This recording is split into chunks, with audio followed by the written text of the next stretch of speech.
Section 113, Removing Discontinuities. For each of the problems, let f be the piecewise function defined. There they are.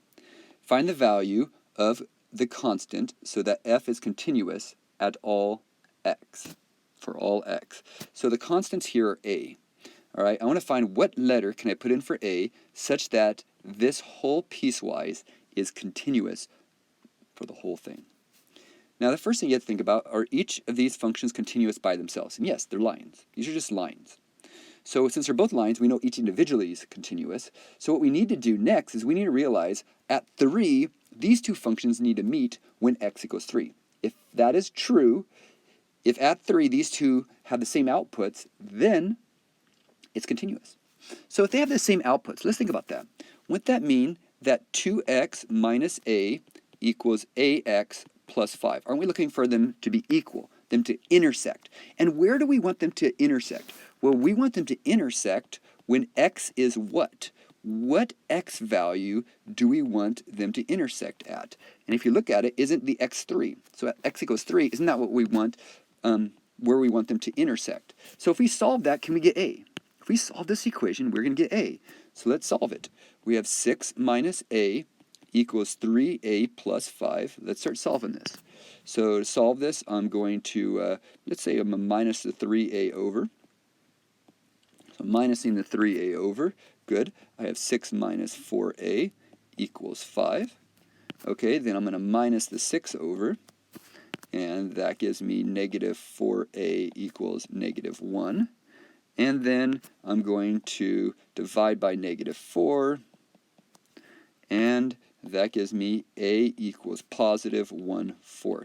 So what that means is if a is positive 1/4, this whole graph would be continuous, because if I plug in 1/4 here and here, these two functions will intersect at 3, and each individually is continuous.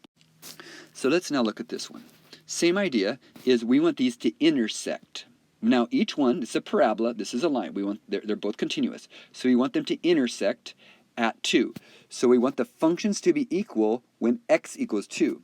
So for the functions to be equal, I want x squared minus 5 equaling 4x plus k. We're trying to find k such that these two functions are equal. Now why did I replace x with parentheses? Because I'm going to put in those parentheses too, because the x value is 2 when we want them to be equal. So let's see what you get here. This would be 4 minus 5 equals 8 plus k. So that would be negative 1 equals 8 plus k. All right, what do we have here? Minus the 8 over, and we have k equals negative 9. So if I were to plug negative 9 in right here, these two graphs would intersect. Each one individually is continuous, thus making the whole function continuous. So I want to find b such that this piecewise is continuous. Now this parabola and this line are both continuous by themselves, so they just need to intersect at 1. So like we were doing in previous problems, we want them to intersect at 1. So we put b squared minus 5 times something, because we're going to replace x with something, equals 3 times something plus 2b. So again, I left x's as blanks because x is going to be 1, because that's where we want them to be the same, the two functions the same. So we're going to put 1 into each spot. That's going to become b squared minus 5 is equal to 3 plus 2b. Now, this one's a little bit trickier because we have b squared. To solve this, we're going to have to do quadratics. We're going to do factoring, so we have to make this equal to 0. So let's get this equal to 0. First thing, let's see, I'm going to do quickly, I'm going to minus the 3 over.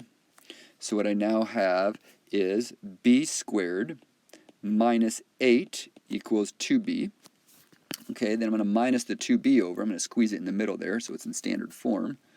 And once I do that, I have b squared minus 2b minus 8 equaling 0. All right, so we're going to factor now. Negative 8, negative 2. When I do that, I have negative 4 and 2. So when I factor that, I have b minus 4 times b plus 2 equaling 0. All right, from there, we set each factor equal to 0. So set each factor equal to 0, and we see what are we going to get here? Well, we're going to add 4 over on this one. We're going to minus 2 over on this one. Those cross out. So we have b equals to 4 and negative 2. So those would be the 2 answers that work for this one. It's not just one answer, but 2 answers could work.